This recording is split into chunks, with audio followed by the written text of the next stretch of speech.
आसपास देखती है, उसे किताबें दिखाई देती है। उस किताब को उठाकर वो उस किताब से ही अपने पति को हवा करने लगती है। हाथ वाला पंखा तो है नहीं, इस किताब से ही हवा हो जाएगी। राहुल सुहाग रात मनाने की जगह सो जाता है और इधर फुलवा उसको हवा करते करते जैसे तैसे सो जाती है। अगले दिन जब सवेरा होता है तो फुलवा की तीनों जेठानियां आराम से बेड पर सो रही होती हैं और उठती भी नहीं है। जेठानी जी, आप तीनों अभी तक सो रही हो, आपको उठ जाना चाहिए। आज हमारा ससुराल में पहला दिन है, हमें रसोई की रस्म भी करनी होगी। अरे तुम ही जाकर जो करना है कर लो, हम यहाँ कोई काम करने नहीं वाले। हाँ हाँ, इतनी गर्मी में हम कोई काम नहीं करने वाले। काव्या, दिव्या, सृष्टि तीनों आराम से सो रही होती हैं तो वहीं फुलवा अपने कमरे से बाहर निकल आती है और घर के काम करना शुरू कर देती है। आज तो गर्मी बहुत है, धूप भी कड़ी निकली है। फुलवा सबसे पहले घर की साफ सफाई करती है और उसके बाद रसोई में जाकर सभी के लिए खाना बनाने लगती है। घर के सारे काम वो अकेली ही करती है। उसको सारे काम करते हुए देख लीला कहती है, अरे बहू, तुम अकेले ही काम कर रही हो, बाकी की तीनों बहू कहाँ है? वो तीनों कमरे में सो रही है। माँ जी अभी तक सो रही है, ये कौन सा समय है सोने का? रुको, मैं उन्हें अभी जगा कर लाती हूँ। लीला ऐसा कहती है और कमरे में जाती है जहाँ तीनों अपने बेड पर आराम से सो रही थी।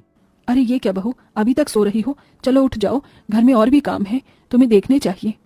माँ जी आप हमें काम करने के लिए क्यों बोल रही हो? अरे काम करने के लिए इस घर के अंदर फुलवा है, कुछ अपने मायके से लेकर तो आई नहीं, कम से कम इसी के चलते उससे काम तो करवा लीजिए।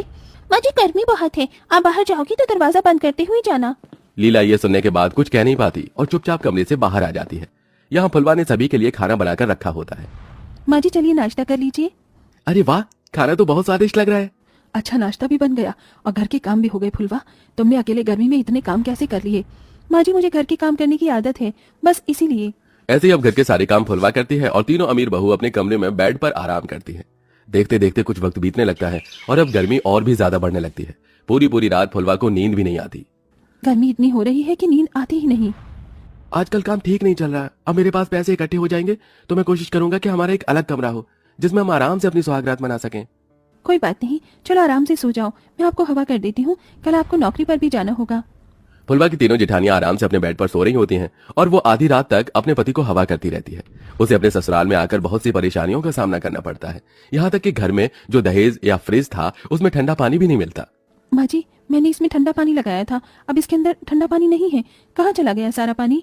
मुझे नहीं पता बहू, वैसे भी ये फ्रिज जो अपने दहेज में लेकर आया है वही इसे अच्छे से इस्तेमाल करता है, बाकी घर में कोई इस फ्रिज को हाथ भी नहीं लगाता।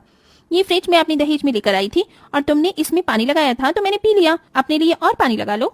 दिव्या ऐसा कहकर चली जाती है। फुलवा को दिव्या की बात बुरी लगती है लेकिन फिर भी वो नजरअंदाज कर देती है। राहुल जी अगर हो सके तो एक मिट्टी का मटका ले आना, गर्मी में साधारण पानी पिया नहीं जाता, मिट्टी के मटके में जो पानी होगा वो थोड़ा सही होगा, ठंडा भी और पीने में भी। ठीक है, आज शाम को मैं ले आऊंगा। राहुल ऐसा कहकर अपने